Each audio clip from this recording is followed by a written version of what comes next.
Halo, assalamualaikum. Gimana BAB-nya lancar dan tuntas? Waktu-waktu setiap orang untuk BAB itu berbeda-beda disesuaikan dengan usia, pola makan, dan tingkat aktivitasnya. Ada yang setiap hari, ada yang seminggu 3-4 kali.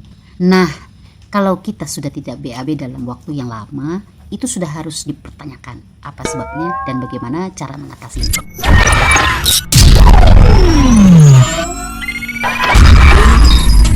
Yang harus diketahui adalah rumus BAB lancar dan tuntas.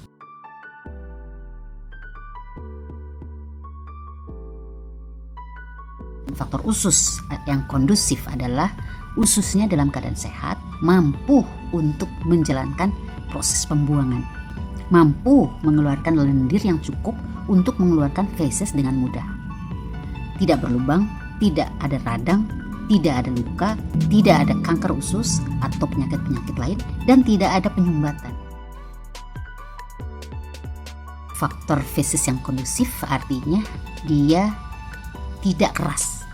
Artinya dia mengandung cukup air dan dikeluarkan pada waktunya sesuai dengan jam biologis kita.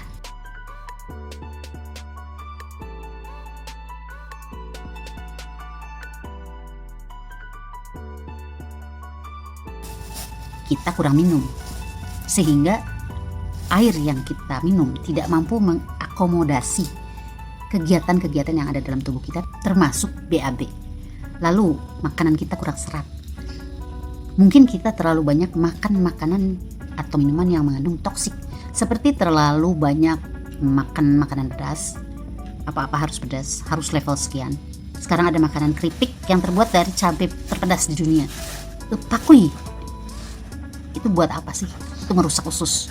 Lalu mengkonsumsi alkohol, juga mengkonsumsi kopi secara berlebihan, terlalu banyak minum obat-obatan, suka menunda makan, atau pola makan kita berantakan, maka itu akan membuat usus kita luka. Lemak juga berpengaruh dan berpotensi menjadi kanker usus bila kadar lemak tidak disertai dengan aktivitas fisik yang cukup. Yang berikutnya stres. Stres itu kalau di komputer itu seperti virus yang akan merusak format, merusak sistem. Begitu pula dengan stres. Stres itu bisa merusak metabolisme tubuh kita, termasuk BAB.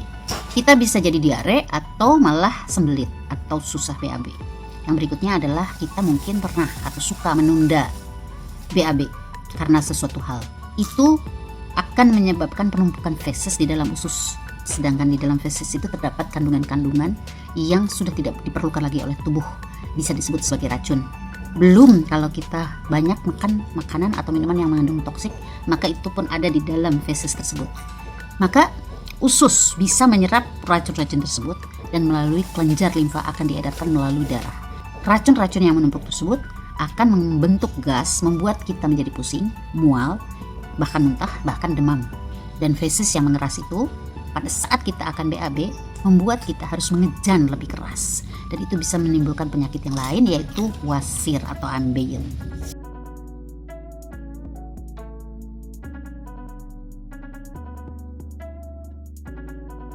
Nah, kalau kita sudah berada dalam posisi seperti itu, apa yang harus dilakukan? Yang harus dilakukan adalah membersihkan usus agar menjadi kondusif lagi dan mampu mengeluarkan lendir yang cukup untuk mengeluarkan feses dan tidak ada luka di dalamnya. Cara-cara yang harus dilakukan adalah banyak minum. Seperti yang kita ketahui, kita harus banyak minum sekitar 8 gelas. Kalau kita nggak bisa minum sekaligus satu gelas, kita bisa minum sedikit-sedikit tapi sering. Itu jumlah atau ukuran banyaknya air yang harus kita masukkan ke dalam tubuh kita untuk bisa mengakomodasi segala kegiatan yang ada di tubuh kita, termasuk BAB. Yang kedua adalah merubah pola makan. Makan sesuai jam biologis kita, sesuai waktunya.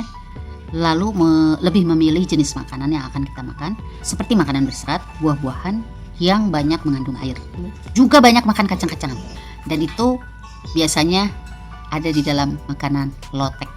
Lalu olahraga itu akan meningkatkan aliran darah ke otot, termasuk otot yang ada di sistem pencernaan kita. Otot itu akan bekerja lebih cepat, lebih efektif, lebih efisien untuk menggerakkan makanan di sepanjang saluran pencernaan, dan itu akan lebih memperlancar BAB kita. Banyak Makan makanan yang mengandung prebiotik seperti makanan-makanan yang difermentasi, yogurt, kimchi, Yakult, acar. Lalu kita coba memanage stres kita. Jadi jangan sampai si stres itu berkembang sehingga merusak metabolisme yang ada di tubuh kita, termasuk BAB. Nah, untuk yang lebih ekstrim itu ada detox air.